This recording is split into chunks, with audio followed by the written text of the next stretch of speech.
Hello, my name is Nigel Seeley and I'm a sports handicapper based in London, England. I have 30 years of betting experience as a bookmaker and as a bettor, and for the last 10 years I've been a professional bettor, and I'm the owner of Premier Sports Plays, a sports handicapping service offering tips and picks on soccer, tennis and golf. But why am I here, you ask?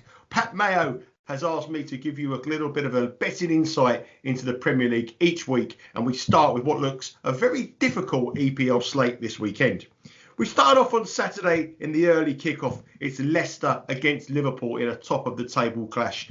Can Liverpool get any worse? The question is for me, no, I don't think they can.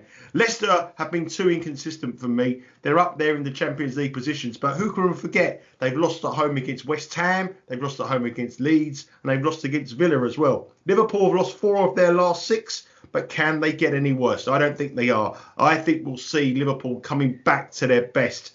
Brendan Rodgers is the manager of Leicester, the former coach at Liverpool. He's never beaten Liverpool as a manager, and he's had some heavy defeats. 3-0 early in the season, 4-0 in this fixture last season, and 2-1 in the reverse fixture as well. I'm going to go for Liverpool to bounce back with a win in the early kickoff at plus money for Liverpool. That'll do for me.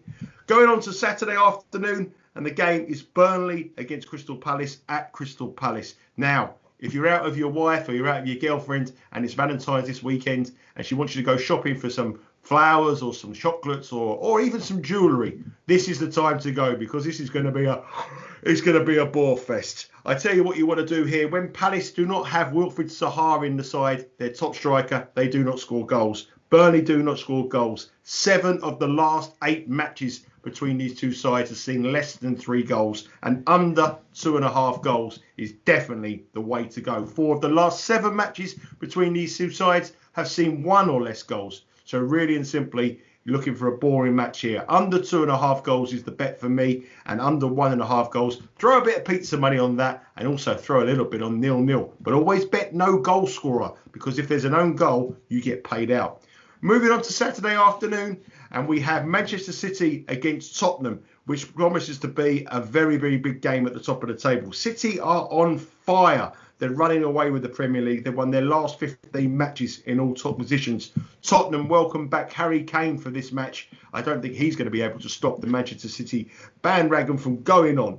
But Manchester City, they've got injury problems. Problems in defence, problems in attack. And with some big important fixtures coming up, will they risk those players? That is the big question if you've got to take some heavy minus money on Manchester City. The one thing I would say to you is Tottenham are coming into this game on a very, very tiring midweek game when they went to overtime in the FA Cup 4-3 defeat at Everton. That will tell on these players, especially Harry Kane, who isn't 100% fit. I think City will just get through, just scrape through, maybe 1 or 2-0, and it may be worth looking those in correct score options rather than taking the very heavy minus money on Manchester City to win this game.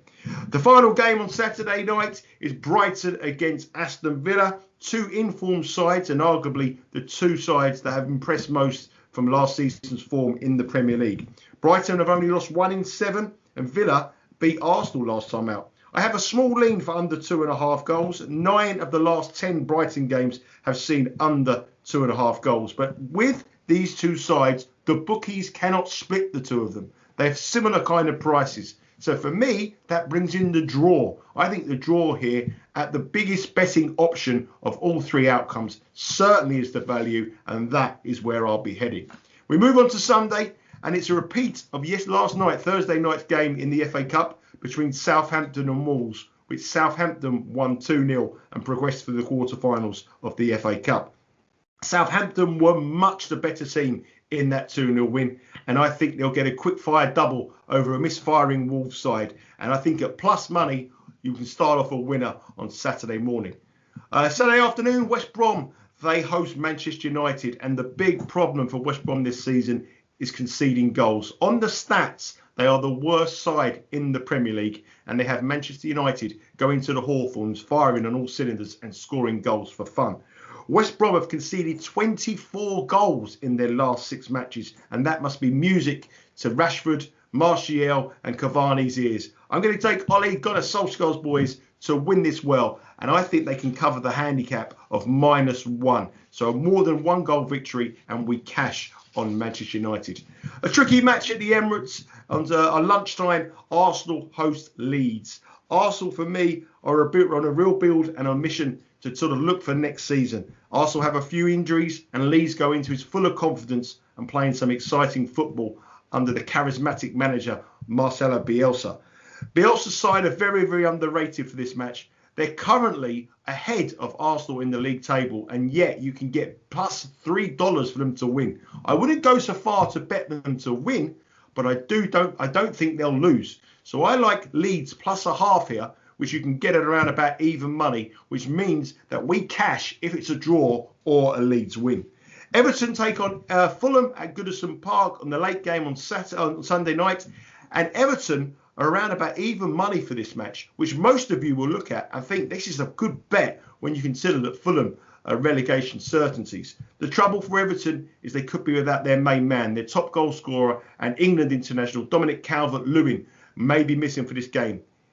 Even with or without him, I think they will have too much to beat Fulham, and I will be having a small wager on the home side here to beat relegation threatened Fulham. Moving on to Monday and 2 final games on the EPL slate this weekend. West Ham, in form West Ham, host Sheffield United at the London Stadium. West Ham have been unbelievably good under David Moyes this season, but the big problem for West Ham bettors in this one is they may be without their top goal scorer, Mikel Antonio. Without him, West Ham are vulnerable. And Sheffield United, slowly but surely, have been getting better and better each week. And I'm going to throw some pizza money on Sheffield United, putting off a shock win here at around about plus 450. The final game in the Premier League slate this week is a big one. Chelsea host Newcastle at Stamford Bridge. And this one offers my best bet of the Premier League this weekend. Chelsea are very, very different under their new manager, Thomas Tuchel. Defensively, they're extremely strong. And they're playing a Newcastle side that do not score goals. And the only man who does score the goals is Callum Wilson. He has scored 10 goals for Newcastle this season, which is 40% of their goal ratio. He's also responsible for more assists in the club than anyone, and he is out injured for 6 to 8 weeks. If you take him out of this Newcastle side, they are bang average. They're that average, I could play in the side. But I'm going to go for Chelsea to win this game and not to win the match at around about -$3. I'm going to bet them to win to nil, which means they will win 1-0, 2-0, 3-0, whichever way. As long as Chelsea win and Newcastle do not score, we cash. That is the best bet of the weekend. All good things you have come to those that wait, and Monday night, the last game, offers the best bet in the Premier League this week. I've been Nigel Seeley. This has been your Premier League EPL weekly best bets, and you can follow me at Seeley_ on Twitter, or go to my website, www.premiersportsplace.com.